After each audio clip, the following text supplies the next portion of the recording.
This is a question that's constantly being debated around the United States, and it's a fascinating question because you're always hearing, what's the difference between a Cuban immigrant and a Mexican immigrant? And this thing has been going around and around and around for decades now, and there's all kinds of case law that establishes differences. But over the years, so much of this has changed, and people have argued about it. And this show, look, we're doing this because we're Latinos, right?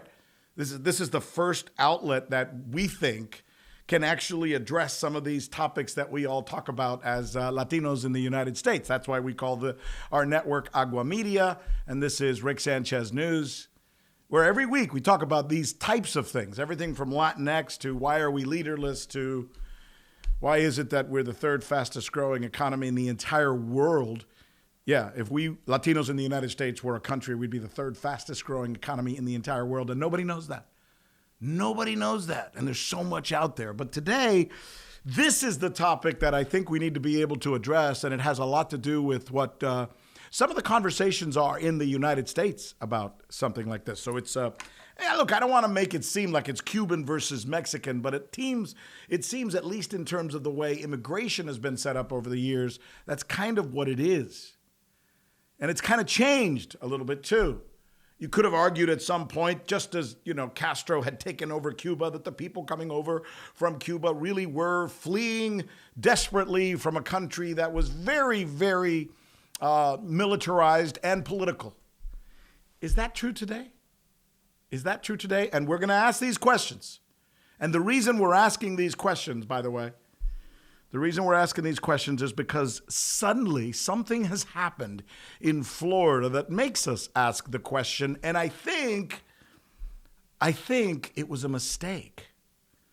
This thing that I'm about to tell you about in Florida is a mistake. Let me quote to you from the Miami Herald.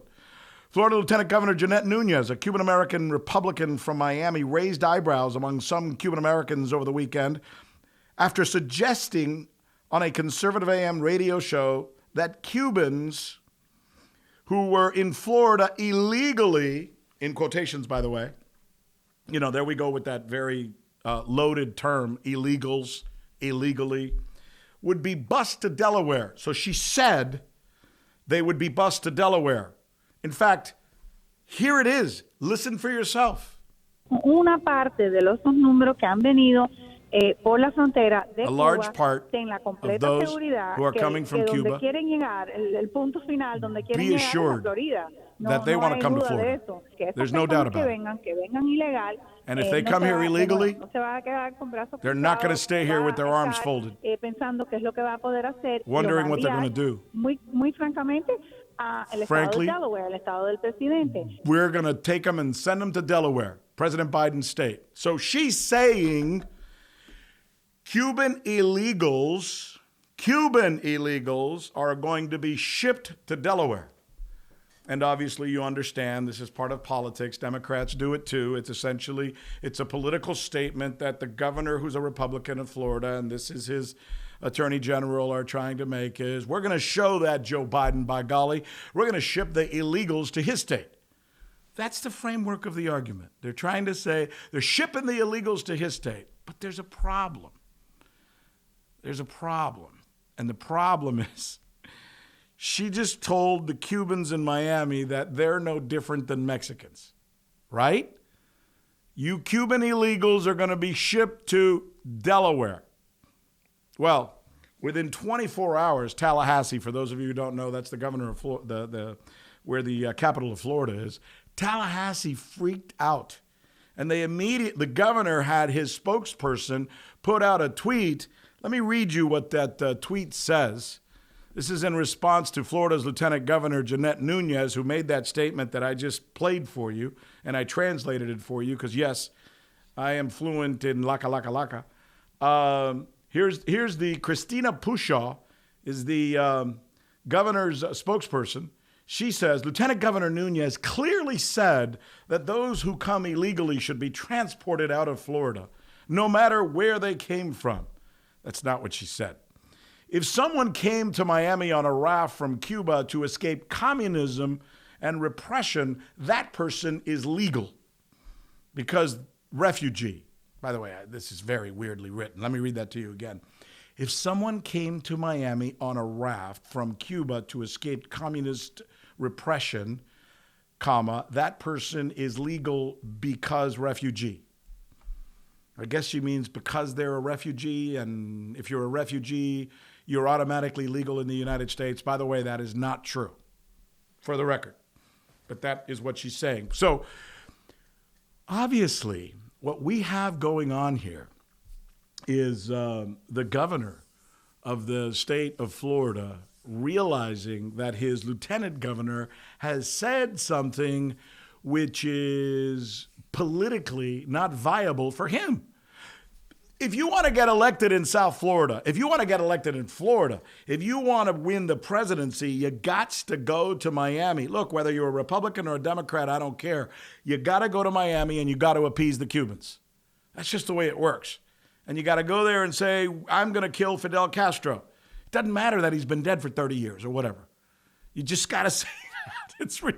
I know it's silly. Politics is silly, okay? Politics is silly, but you got to do that. You got to appease the Cuban vote. And if you don't appease the Cuban vote, you won't be elected in the state of Florida. And in this case, what this highlights is something that's always been talked about, but it's kind of been whispered. And here it is out in the open. Here it is out in the open. You know, I mean, suddenly the lieutenant governor of Florida said, all illegals, right? Because she's using the word illegal. It was in quotations, right? All illegals are going to be shipped to Delaware. And she even made it a point to include Cubans who have been coming here lately. And as soon as Tallahassee and Governor Desantis found out that she had said this, she said, no, we mean Mexicans. We mean Mexicans. We don't mean Cubans. Why did I sound like Trump there? We don't mean Cubans. We mean Mexicans. So then you ask yourself, well, why? Why? And is that true? And what's an illegal and why is it different? And does it have to do with nationality? And there's really so much to talk about here. And yes, the underpinning of all of this is politics, okay? Let's not kid ourselves. Everything that we're kind of talking about has to do with politics in so many ways. But let me bring in somebody who knows the legal part of this and who's been dealing with these questions for most of his life. My guest is Thomas Saenz, President, General Counsel, the Mexican-American Legal Defense and Education Fund. He's a really, really, really smart guy. One of them Ivy League guys, you know, who can answer all of the questions and knows case law like it's in the back of his head. And we appreciate you coming on. Thomas, how are you, my friend? I'm good. How are you? What do you think of this? Well, I think it indicates, as you said, the politics of Florida. She mistakenly called out Cubans and alienated, in DeSantis's view, a lot of Cuban Americans in South Florida. And he needs those folks, whatever his political ambitions may be. I would say further, it describes a Republican Party interest these days in distinguishing among Latino subgroups. And I think that that's important because for the last decade and a half, we've seen a lot of that distinguishing between Latino subgroups go away. And a lot of that has been because so many in the Cuban American, Puerto Rican, and other communities have recognized that when they come down on Latino immigrants, they don't distinguish. They view all of us as Mexicans at that point. Well, that's interesting.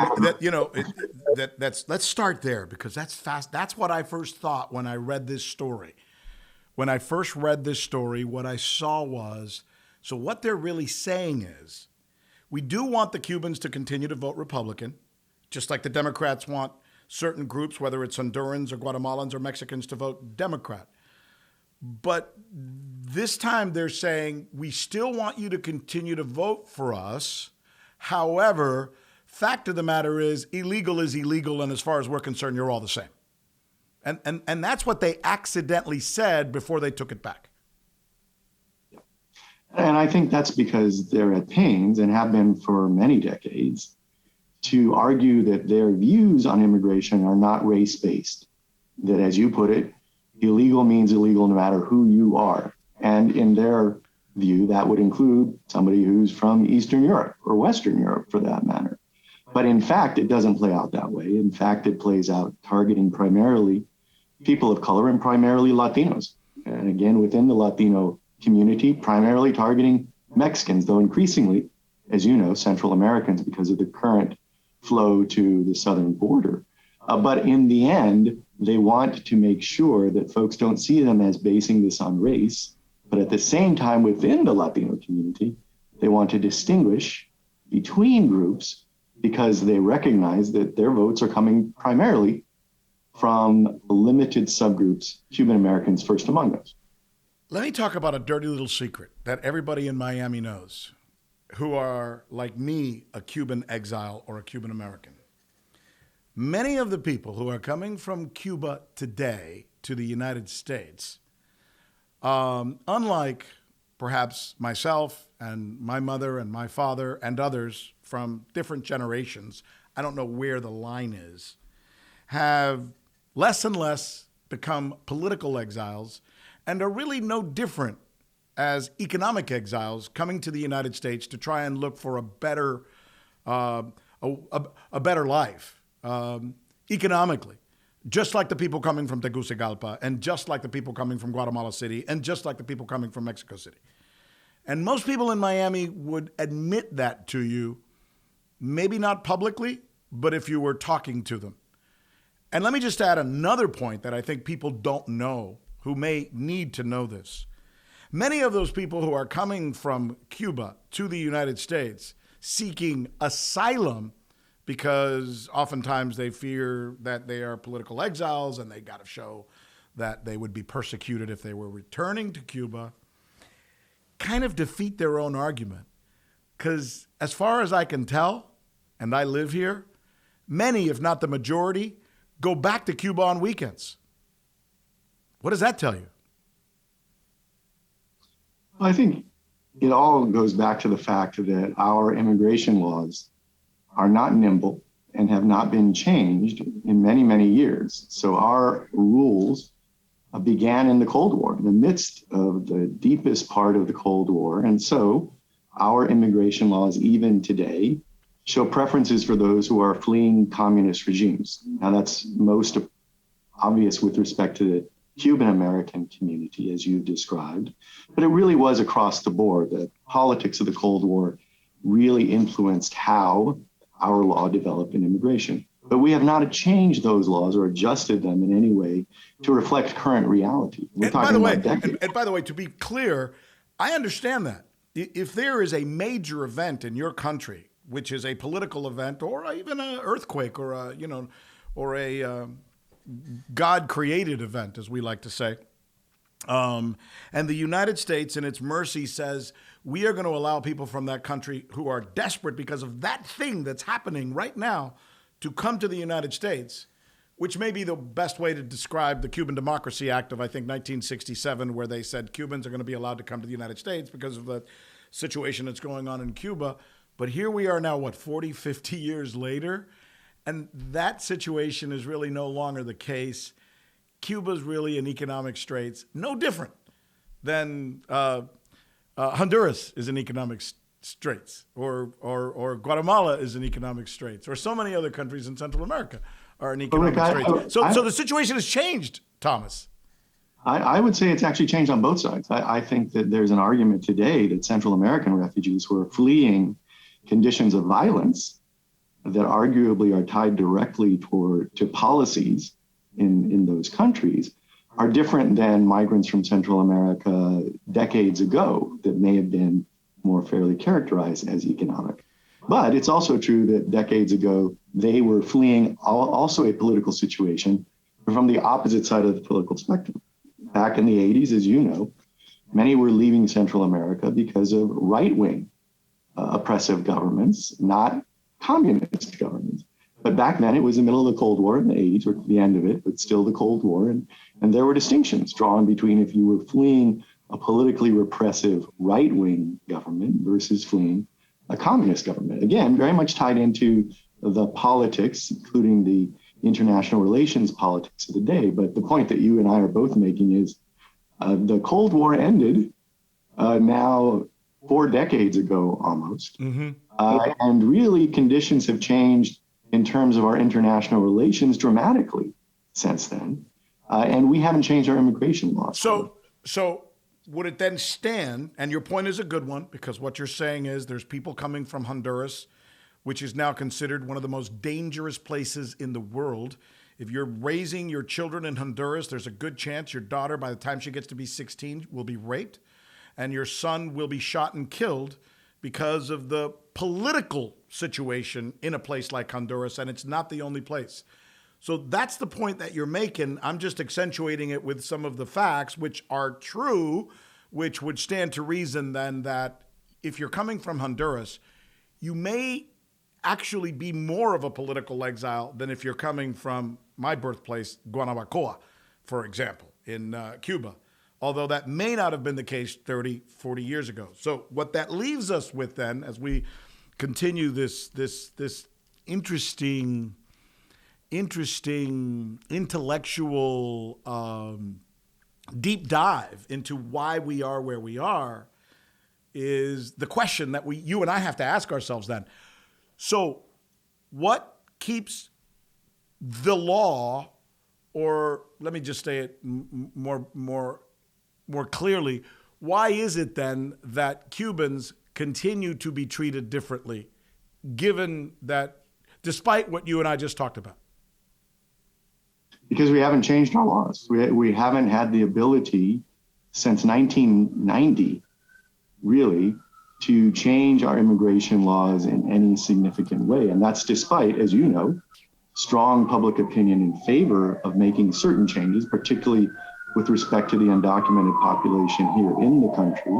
But we really have been unable politically to move forward the kind of immigration reform that would change the law or put in place the ability to be more nimble in the future in reacting to changes worldwide. But you just said politically. So what I'm hearing, or what I'm sensing, is the politics are actually leading the immigration decisions. No? Absolutely. No question. We are not making immigration decisions based on policy. We're making them based on politics. Can I be as cynical as to suggest that, and that's not to say that the Republicans are the only ones who would do something like this, but it just so happens the Republicans need the Cubans to vote, and by Cubans I mean Cuban Americans, people like myself, Cuban Americans in Miami to vote Republican. Therefore, they are adjusting the laws and the rhetoric to make sure they continue to vote Republican by separating them from the Mexican immigrants.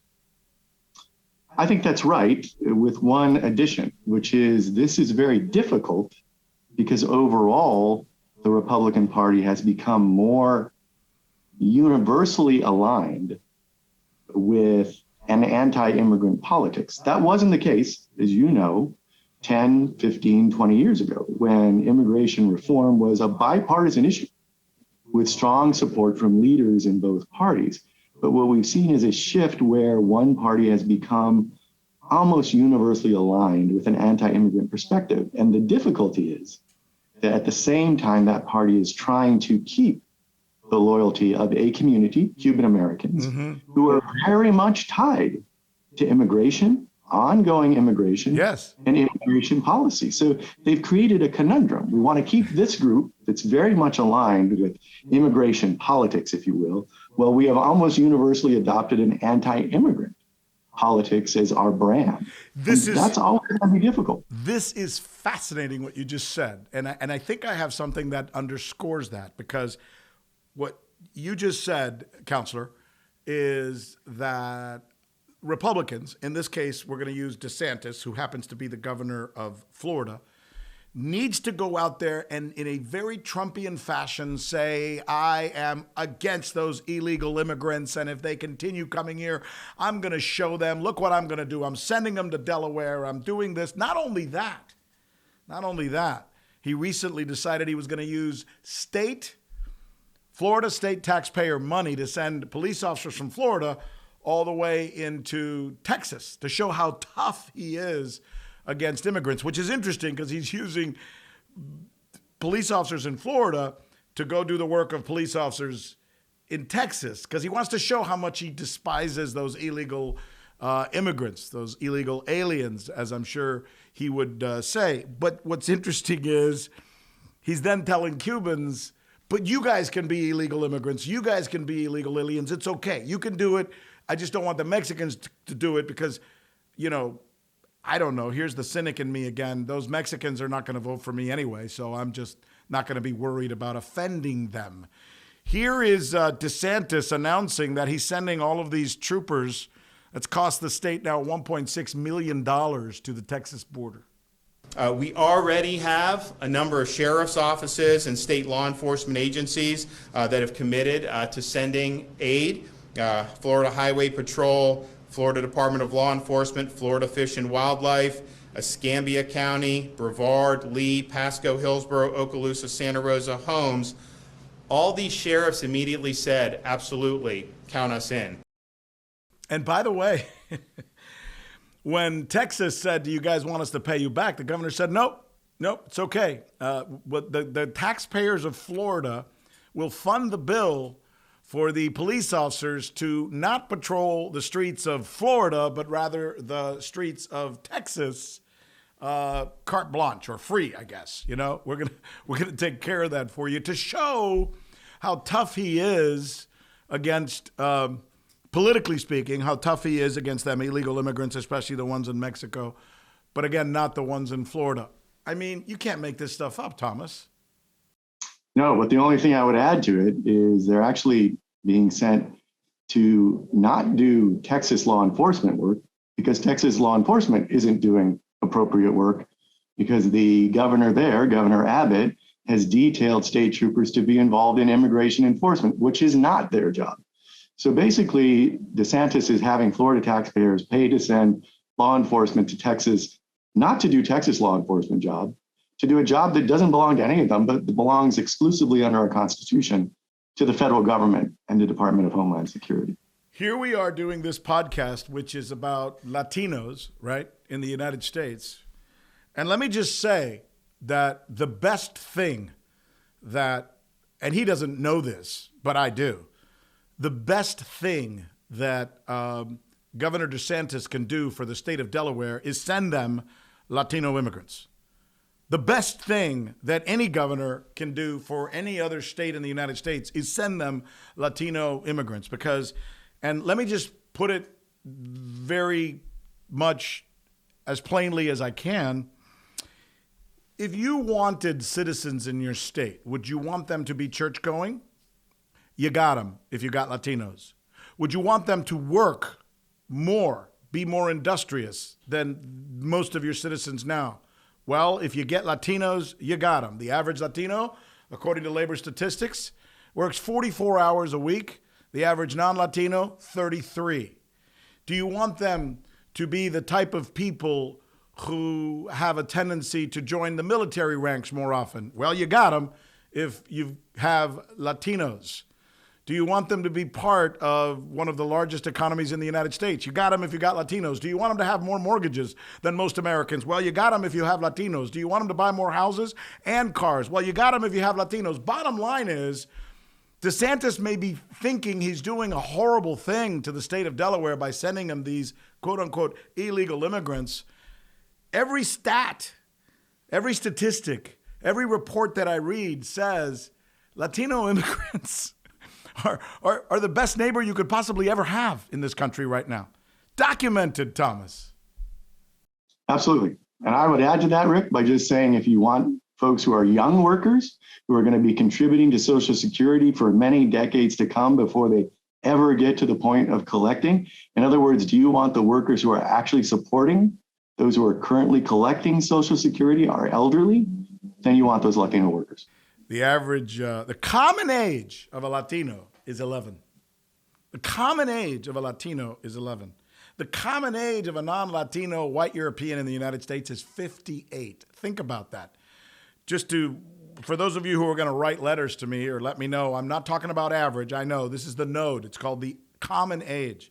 which, to make Thomas's point even more dramatic, the youth movement going on in the United States. By the way, another thing that's important, and we always say these things, but they're critically important. 80% of the Latinos in the United States are U.S. citizens. Of those under the age of 41, 95% speak English. So I know the tendency is for both Hollywood and Fox News and the Republican Party right now to, and by the way, I say all three, to show Latinos not as they are, but as they seemingly want to present them. It really is a big difference. And that's what leads to things like what you're talking about, Thomas. When you were referring to what's going on right now in Texas, that's called the Operation Lone Star Initiative, where essentially, again, a Republican governor in very Trumpian form and realizing that Trump may have won the election and become the president of the United States because the first words that he uttered, the first words that came out of his mouth were Mexicans crossing the border are rapists and criminals. And you know what? Say what you want about Donald Trump, but it worked, okay? It worked. And it made him, you could argue that's one of the reasons he became the president of the United States, because there are a lot of people who thought that way. And suddenly they came and said, I love that guy because he's saying what nobody else will say.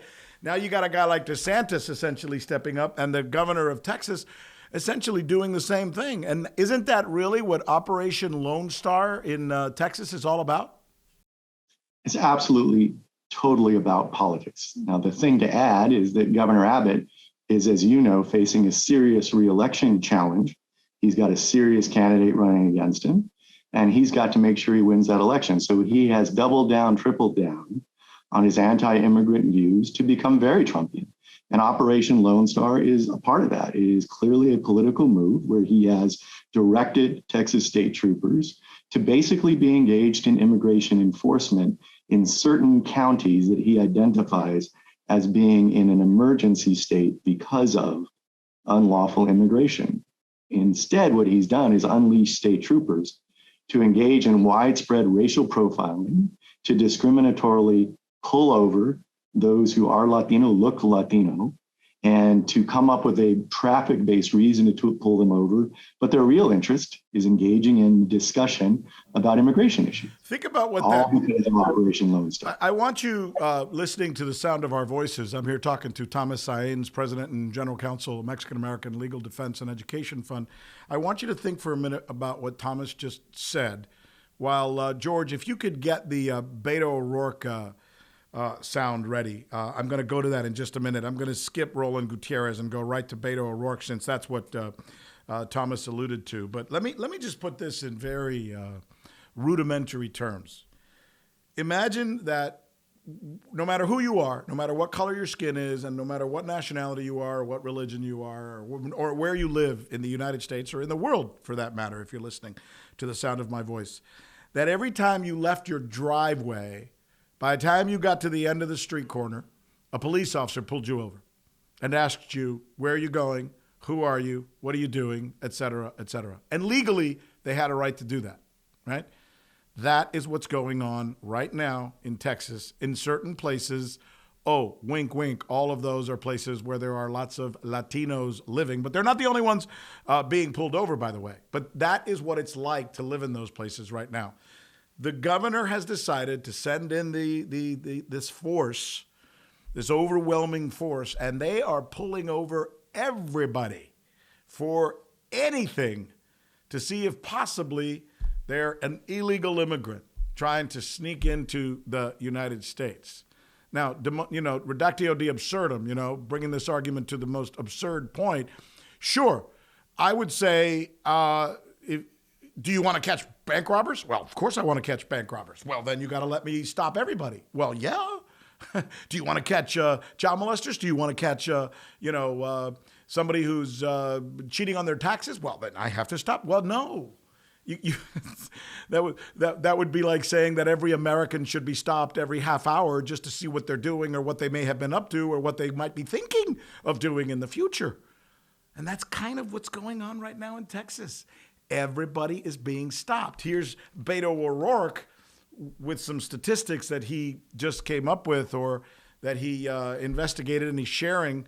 And listen to the numbers that Beto O'Rourke shares. Here it is.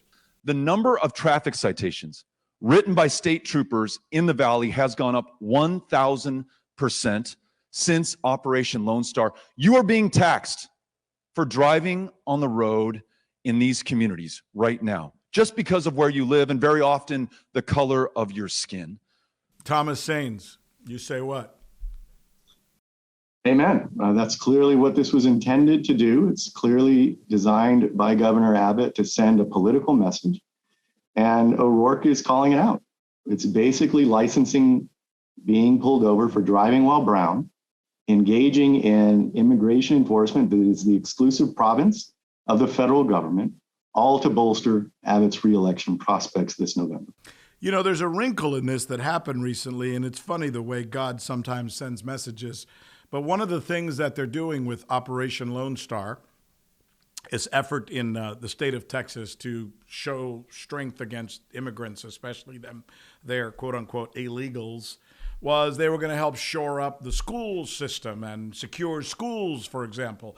And one of the schools they were supposed to secure is Uvalde. And interestingly enough, those children who died in Uvalde, we now know died in many ways because of the incompetence, the sheer incompetence, ironically enough, of this Operation Lone Star officers who supposedly are the biggest and the baddest and the toughest, and they didn't do shit, okay?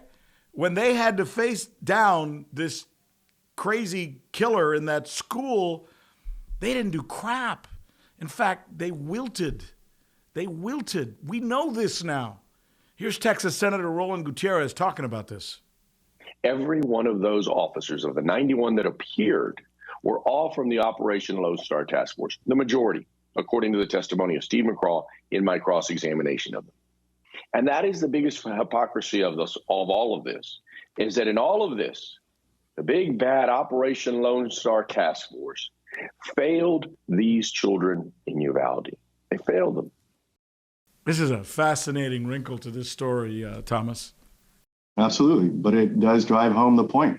When you adopt bad priorities, like Governor Abbott has, instead funding Operation Lone Star over taking steps to train troopers, to train police how to react to a situation like Uvalde, it has real consequences. And in this case, the consequences are dead children. But that's what happens whenever you shift resources to bad priorities like Operation Lone Star. I don't want to give credit to the Democrats because I think they're obviously, in many ways, just as corrupt and just as stupid as the Republicans, and I'm not here to play politics. I'm basically here to call balls and strikes. But from a political standpoint alone, it seems to me like the Republican Party, with what we've just talked about, which is you can't deny this conversation that you and I have just had. These are facts. I mean, this Lieutenant Governor Jeanette Núñez really did say this, and then the governor came in and did retract it, and he really did send troops to Texas, and they really are doing this Operation Lone Star in Texas. So these are all things that we know are going on. And as a Latino American living in the United States, I feel like the Republican Party is kicking me in the teeth. And I can't help but, and as a Latino speaking for other Latinos, they're not kicking me, they're kicking the entire Latino community of the United States. I can't help but ask myself, why are you doing this? Because as a Latino, I could see myself agreeing with the majority of what are Republican principles: church, hardworking, fiscal responsibility, national honor, defending your country. They're explaining me and just about every other Latino in the United States. Why? You just have to ask yourself, why are they so hell-bent on telling us they can't stand us and then hoping we will vote for them? Well, it's a very short-term political strategy. It has short-term successes. You cited one of them. I would say that Donald Trump was in the White House in part because he exploited folks' fears about the growth of the Latino community with that announcement that you identified in June of 2015, characterizing all Mexican immigrants as rapists and murderers. He was using a strategy that's very short term. It didn't work out for him. In 2020, he was voted out of office. I don't think he currently has a political future. But he wasn't following the history, because there have been leaders in states who have done the same. I'm in California, and as you know, Rick, in the mid-1990s, Republican Governor Pete Wilson, seeking re-election in 1994, tied his re-election to an anti-immigrant stance, a very vehement anti-immigrant stance. And sure enough, it reversed the polling and got him re-elected. His political career ended almost immediately thereafter. He had a presidential campaign, lasted about a minute and a half, and he's gone nowhere politically since then. Jan Brewer in Arizona, as you know, embraced SB 1070 just a dozen years ago. She needed it because she had to get elected in her own right, having ascended to governor of Arizona after Janet Napolitano resigned to join the Obama cabinet. So she needed that in the short term, and it worked for her. She got elected governor in her own right. But again, she's in obscurity today, no political future. The problem is folks see this as a short-term political strategy, but don't think about the long-term ramifications. So I have no doubt that DeSantis and Abbott thinks this will secure his reelection. DeSantis thinks this will spark his status as the successor to Donald Trump, if you will. But it's not a long-term political strategy that will work for the party, as you have described. Well, let me push back on you there. If we look at it in the present, everybody who has aligned themselves with Donald Trump and his very anti-Mexican, for lack of a better term, ideology is winning politically in all of their primaries. There's also another difference that I'll address for you. Well, let's tackle that one first, and then I think you know where I'm going. I'm going to go to the media for the next part. We do see signs that it's working for a lot of people right now, and the trend is good for those who think that to win as a Republican today, you have to be anti-Mexican. So it is absolutely working in primaries. And I would say in states that are overwhelmingly Republican, that primary electorate is also going to be predictive of the general election. And that really depends on the district that they're running in particular. But long term, it's not a strategy that is going to gain those individuals long-term tenure in office, again, unless they're in an overwhelmingly Republican district or state. And it's not a strategy that for the party is a long-term strategy. You know what's going to happen next, Rick, which is that Texas is on the cusp of becoming more competitive. It already is in many respects. There hasn't been a Democratic win at statewide level, but it's become much more competitive. And as Texas becomes more Latino, that is going to become more characteristic of that state. And it means that eventually it will flip. Now, will it flip permanently? A lot depends on whether this remains the long-term strategy of the Republican Party or not. Yeah, no, you're right. In fact, we're seeing trends now in places we never would have imagined because of the Latino vote in those places, that it is kind of going in the other direction. Georgia, Virginia, North Carolina, it's just to name Arizona, a few, right? Arizona. Yeah. So it's interesting. But now let's talk about another something else that factors into this, which is really important for this conversation. There was a time when Ronald Reagan was adamant about embracing the Latino community and even protecting the rights of immigrants who had come to the United States without documents, and explaining that they would become American citizens, and by becoming American citizens, they would do all the things that others have come to the United States and done in the past, be they Germans or Irish or Jews or Italians, and that is contribute to this melting pot. Ronald Reagan did that, enacted that, passed laws for that. So did George Bush. And if they hadn't, they probably would have faced some pushback from a media, which would have seen them as being maybe a little too nationalistic. Today, we have media, Fox News, and another assortment of others who essentially proliferate the same anti-Mexican message, who reward politicians who stand on a soapbox and come up with really wildly crazy anti-Mexican rhetoric. So do you think that will make this moment last longer? I think it's very dangerous what we've seen in the media. The evident bias, the trend, as you described it accurately, toward really expecting anti-immigrant, racially-based stances from political leaders. So that is very troubling.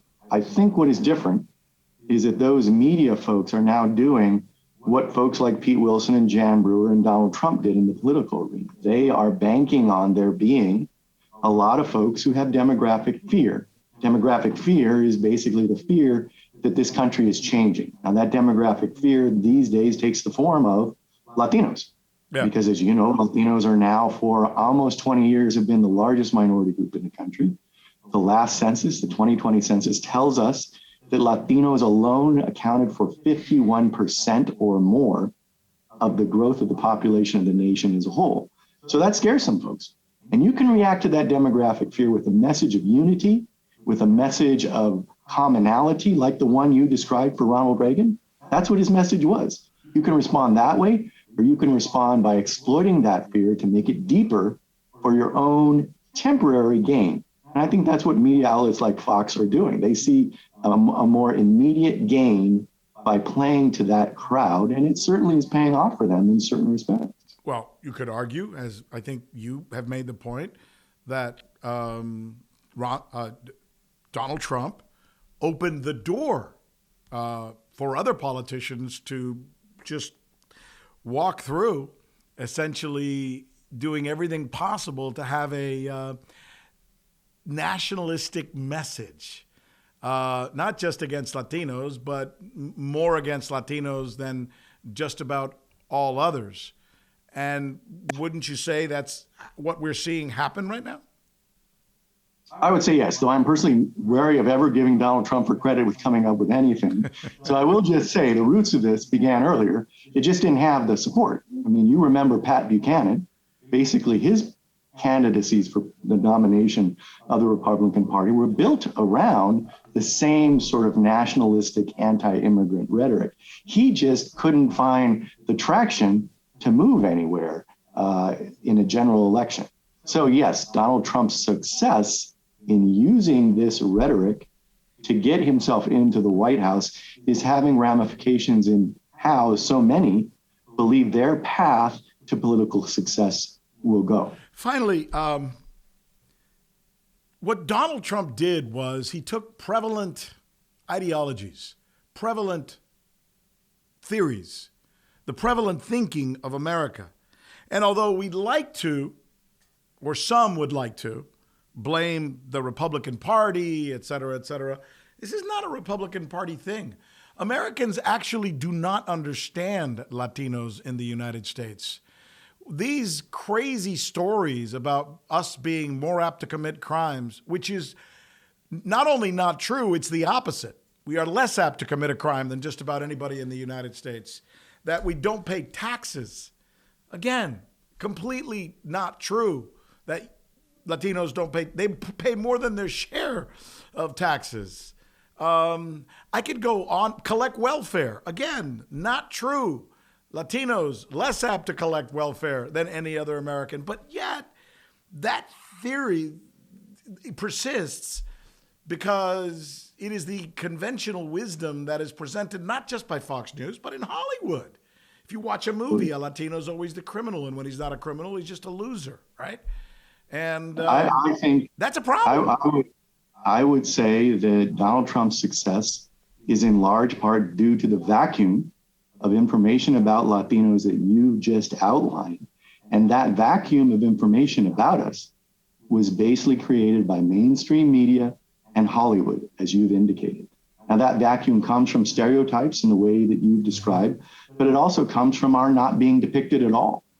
As you know, when you look at Hollywood media, whether that's television or movies, Latinos are the most underrepresented group. When you compare our percentage of the population of the country to representation in front of the camera, we are the most underrepresented and have been for quite a number of years. That is the kind of vacuum we're talking about that Donald Trump was able to fill with lies and white nationalist rhetoric. And that's what he built his campaign on. And that's what we are trying to counter with this podcast, Rick Sanchez News. So when I say to you that you should subscribe if you're watching us on YouTube. And even more importantly, do me a favor.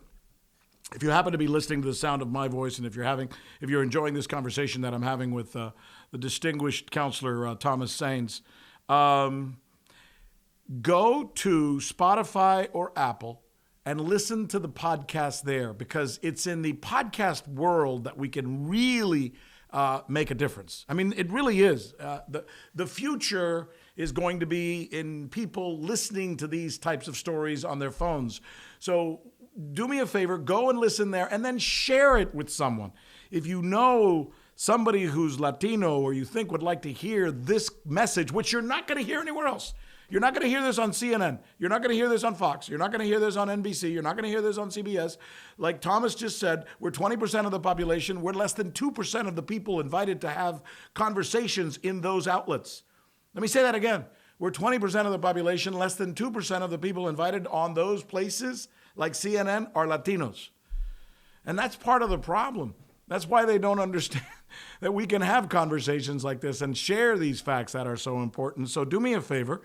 If you get a chance, go to the podcast and go and share it with somebody you know, or two or three, because that's how we can get this message out there and then have other Latinos join us in this conversation, this united conversation, because in the end, we started talking about Cubans and Mexicans and Hondurans. Look, Latinos in the United States have much more in common than they have that distinguishes them. Latinos have more in common than almost any other cohort in the United States, including Americans themselves, right? We tend to be more of the same religion. We tend to speak the same language in the same way. I could go on and on. And this is important, and yet we're letting other people define us. We are letting other people define us, and that's, just let's be serious about it. That's part of the problem. It's one of the biggest problems that we have now, and that's why we want to do what we do here and have these conversations. So whether you subscribe to us on YouTube or listen to us on our podcast on Spotify or Apple or wherever you get your podcast, it's important that you help us get this message out. Unless you disagree with us, then don't. You may have a different point of view, but I guarantee you everything that we've said in this conversation, look it up. It's the facts. It might startle some people to hear this, especially when I say things like, yeah, Latinos do pay more taxes. No, you don't. Latinos are not on welfare. In fact, you can't be in the United States undocumented and collect welfare. It's impossible. Why do we hear people say that, Thomas? Well, it's the vacuum that you're helping to fill. It's all of this lack of information and inattention to this large group. And frankly, it's because the mainstream media doesn't want to challenge folks' common wisdom, as you've described it. Those are things that they believe, and mainstream media doesn't see it as in their interests to really change that perception. And so they don't invest a lot in it. They create that dangerous vacuum that, thank you, Rick, for trying to help to fill. Well said. You graduated from Yale? I did indeed. Wow, that's pretty cool. How'd they let you in? How'd they let you in there?